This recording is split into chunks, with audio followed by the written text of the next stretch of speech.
back to my channel. If you happen to be new here, I'm Alex and I have a vegan lifestyle brand called Your Plantful Life. So I love to share recipes and lifestyle things to help you live better, healthy, happier, all the things. So today I'm gonna be sharing 4 vegan breakfast ideas, and there's not oatmeal included. Because I feel like that's always a go-to, which is fantastic, which is great. I love me some oatmeal. But I'm gonna give you 4 different options that don't have oatmeal. So whether you're trying to transition more into a plant-based vegan lifestyle, or you just are trying to get more plants into your life, I think these recipes are gonna be great. You're gonna enjoy them. So let's go ahead and start. So this smoothie is gonna have a base of half coconut water, and then the other half is going to be a plant-based milk. So I had soy milk on hand, so that's what I used for this, but any other plant-based milk would work out great. Then I did 1 frozen banana. You could always half this, or you could also add another half, totally up to you. And then I added some organic frozen blueberries. This was probably about 1 cup. And then I added in 1 heaping teaspoon of ground flaxseed meal. This is really great for balancing hormones, really high in omega-3 fatty acids. And then I added in a heaping teaspoon of spirulina powder. This is gonna be the thing that is really detoxifying in this smoothie. Also has a lot of plant-based protein as well. So go ahead and just mix all of that up, and there you have it. There is your purple detox smoothie.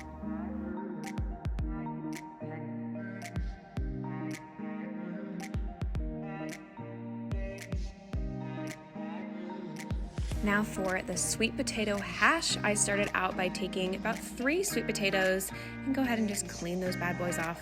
And then I got some mushrooms, cleaned those off as well.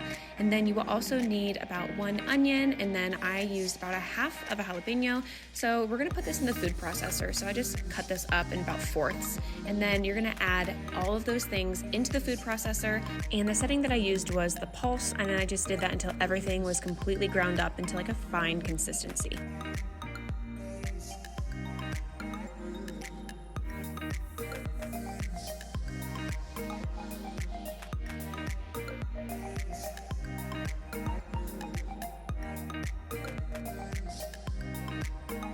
Then I heated up the stove to be about medium to high heat, and in my pan I added some coconut oil. I love using coconut oil because it is really resistant to high heat, and it's actually better for us. And then I added in some minced garlic. If you have garlic cloves, you can always add that to the food processor along with the rest of the other vegetables, totally up to you. And then I went ahead and just added all the goodness into the pan, and once I put it in there, I kind of just patted it all down so the bottom could start to get nice and crispy.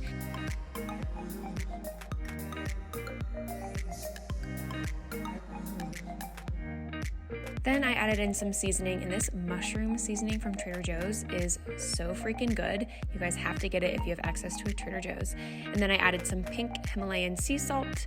You can always just do this to taste as you go along too. And then last but not least, I just grinded some black pepper on there.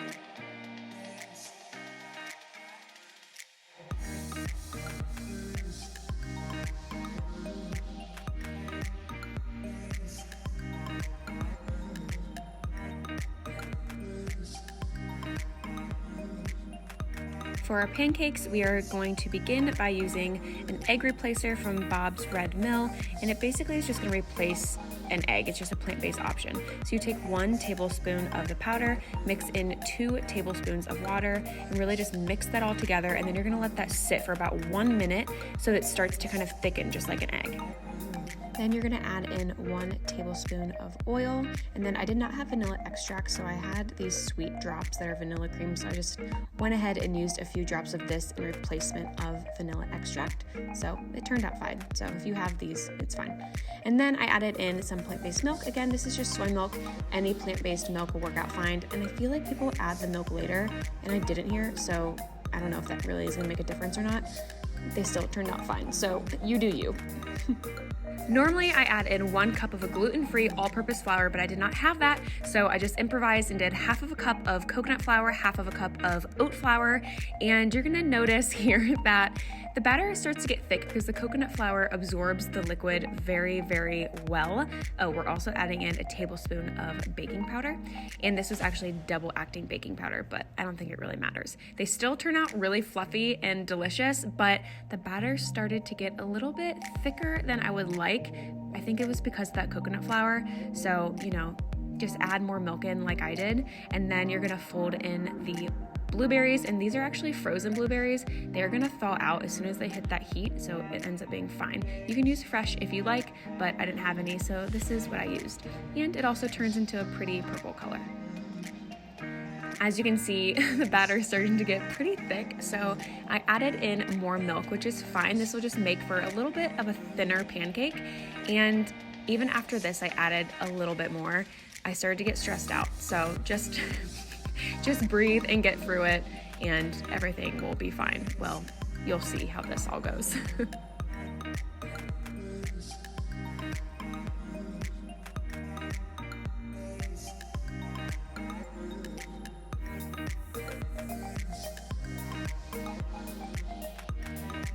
Now you can see that the pancakes are nice and fluffy, but I started to get ambitious and I started to get a little impatient, and I flipped it a little bit too early.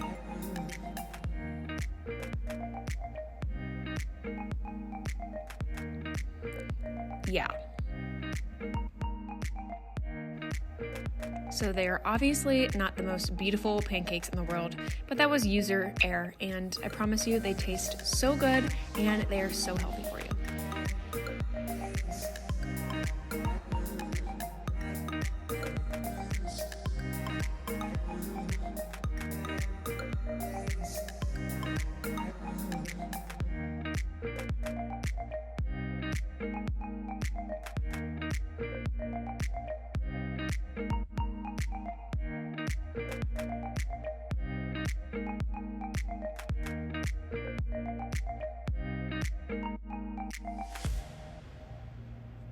All right, last but very not least is our tofu scramble. I love making this so much. I literally make it all the time. Even for dinner, I love making this. So I just take 1 big block of firm tofu.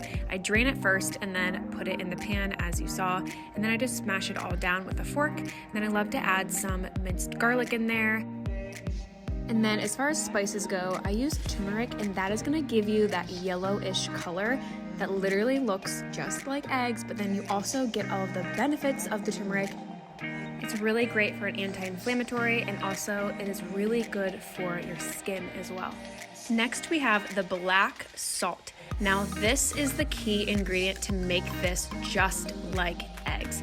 It sounds weird, but it literally has an egg smell and an egg flavor. So it might freak you out, but honestly, it's just black salt in its natural form. And by putting this in your tofu scramble, it really does taste like eggs, and it's gonna be a really great transition for you as well. Then you can go ahead and add in whatever veggies you like. So as you saw, I put in some mushrooms. Then I love to add in some salsa that has, some extra onions and stuff in there too, and the flavor with salsa in the tofu is just so freaking good. And then you can add other things that you like. Maybe you want to add some fresh jalapenos like I'm doing here, or you can always add peppers and things like that.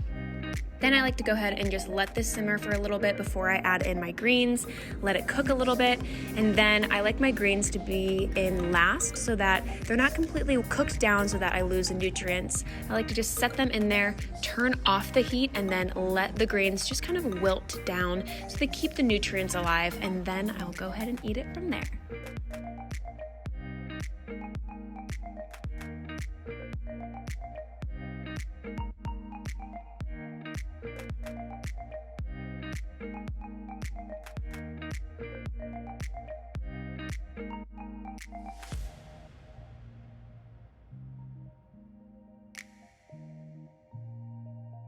Okay guys, well those are the 4 recipes that are really nutrient dense, full of plants, and really easy to make. So I hope that you got some inspiration from those recipes and that you'll go and make them yourself. Let me know what kind of videos that you would like me to start posting about, more about the vegan, plant-based lifestyle. I would love to know what you guys want to know or what you'd be interested in watching. So thanks for being here. Make sure you like this video and subscribe so you don't miss the next one, and I'll see you in the next video. All right, bye.